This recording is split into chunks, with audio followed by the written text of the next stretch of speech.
got the result. There's a few things we did probably in the last 10 minutes that became a little bit frenetic. We lost a bit of shape. Maybe tried a little bit too hard in that last 10 minutes. I thought just 69 minutes, we got that scrum turnover. I felt we were pretty unlucky there. There's a hand in the scrum, and we didn't quite get reward for that. And then we had a maul soon after that we got a bit unlucky about as well. But there was a bit of structure about what we were doing there. Post that, it did become a little bit frenetic. We got a good line break with Dave Carney very late in the game, and coming back across the field, we ran into trouble. But there was a fairly thick bunch of English defenders there. They did get back very well defensively, almost all the way back to be onside, and that's the sort of thing that we've got to be good enough to finish those. And maybe in that last 10 minutes we could have played with a little bit more control. It's in a splint because he hurt his thumb, and it wasn't bad. He was fully functional. He could still pass. He could still do everything. But we're going to get some more feedback on that over the next few days. Hopefully he'll be fine. He's gone back to Paris. He's there today, and we've got some scans to be read as well, and we'll get some feedback on that. And so by Thursday, I think when we're next out, we'll have some more information on that. I'd predict that he should still be available for the final two games. Brian O'Driscoll was cramp, and he was walking fine after the game.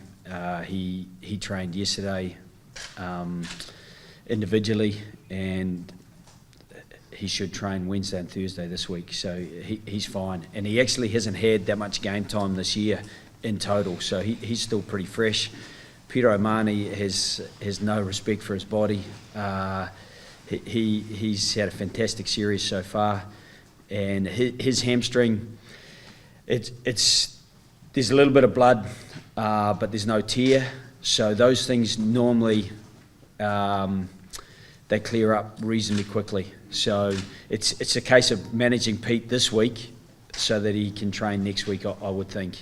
I think there was a belief that we could win the game, Dave. So I think it wasn't so much that we didn't consider the draw. I think if we'd got a kickable penalty in that last 10 minutes, we certainly would have kicked it to go 13-all. And we felt we maybe earned that opportunity a couple of times. But at the same time, there wasn't any setting up for drop goals. I think there was a belief that we could get over the line. To be honest, I hadn't sent that message out. The one message we did send out is if we got a kickable penalty, we would certainly take the penalty and not go to the corner.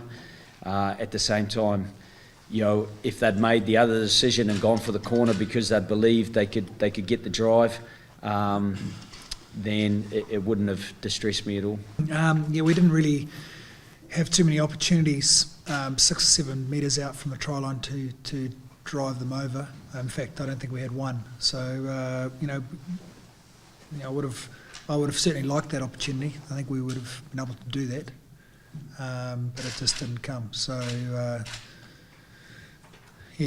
that's the way it goes. But we had a variation in attack in the weekend was a little bit different to what we did against Wales, and that was needed against the English defence. So we had a little bit of change up, a couple of things. We got reward from that. If you look at a couple of the different variations that we put in place, we almost scored from one of them, a cross kick from Johnny from a quick rip from a line out. So I think that was important. But I was pretty disappointed we didn't get that opportunity to have a crack at them closer.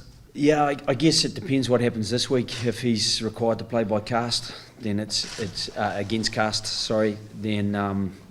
It's something we'd think about. One of the things about making changes, and it's probably something you learn as you go, and particularly for John and myself, it's new. But if players don't play against Italy, then by the time it comes to France, they'll have played one game in 5 weeks, before kickoff. So, there is that real balance. There may be guys like Johnny or Peter O'Mahony who may be starting to get some wear and tear about them, and that may guide us in a particular direction regarding selection. But there's actually, there's been a weekend off for players prior to England. There's a weekend off coming up for players prior to Italy. They're massive games, but there is actually breathing space in between them that players can be freshened up. We're training lightly tomorrow. We'll train a little bit more vigorously on Thursday, and then players will have Friday, Saturday, Sunday off. That's a pretty good recovery period on top of having Sunday, Monday, Tuesday. I guess the problem with trying to change things is that if we change things with a view to maybe swapping players around between Italy and France, is that players will be short on game time. And it's a difficult conundrum because they are freshened up and they're ready to go, but there are players playing well for their provinces and they deserve a go, and it's very hard to try to counterbalance what a player might do against Zebra one week or Ospreys or Dragons or whatever one week as compared to a player who played well at Twickenham against England. They're realms apart, and it's very, very hard to make those comparisons and be fair to all those players. And I'd be the first to admit that it's a learning experience for me, and I don't have the opportunity that I've had in club times where you can play someone in the rubbo and get them orientated and then play them in Heineken and then the big Heineken playoff games or the Pro 12 playoff games. Every test match is a final, especially in the Six Nations. We can't afford another slip-up. And so we've got to keep that balance between the amount of game time players have and trying to keep it comparable to the levels that they're currently playing at. I think England are going to be the toughest team to beat, without a doubt. They host Wales, and there's a little bit of history from last year there where England went there looking for a Grand Slam and lost the championship. All Wales needed was an 8-point swing. They got a 27-point swing, I think, or certainly a very big swing. So that will be a massive clash. And then they go away to Rome.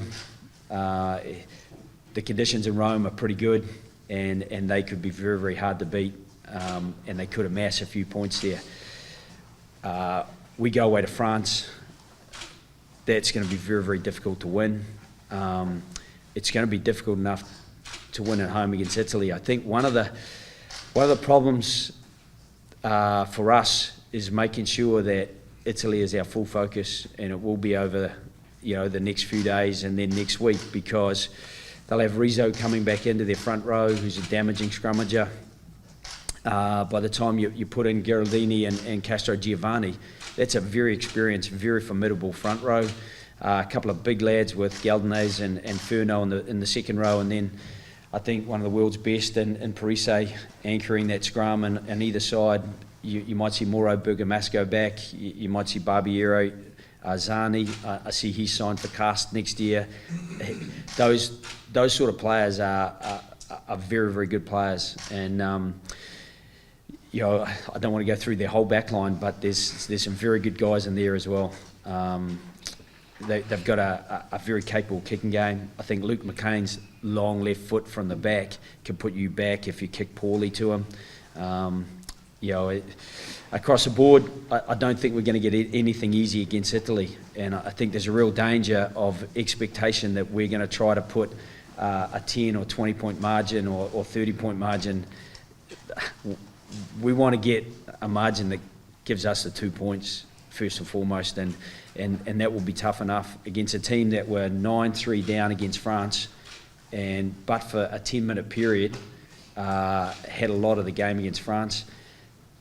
They were right in the game in Cardiff, an 8-point loss, but with a few minutes, 10 minutes to go, they were only 5 points down. That could have gone either way, and they'll feel fairly shattered about Scotland, who they put massive forward pressure on, scored 2 good tries, and lost to a last-minute drop goal. So I think Ireland lost them last year. France lost them last year. I just think there's a real danger in us thinking too far forward, and so we've got to put ourselves in a position to be able to win the championship, and the only way we can do that is to beat Italy first and foremost.